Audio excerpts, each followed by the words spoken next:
Hænge en person, og den person hedder Sebastian, han skal hænges i dag.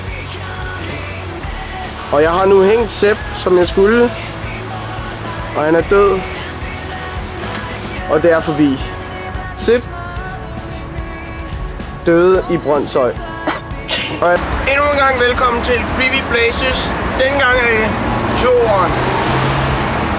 Vi vil nu vise jer Creepy Place nummer 2. Værsgo.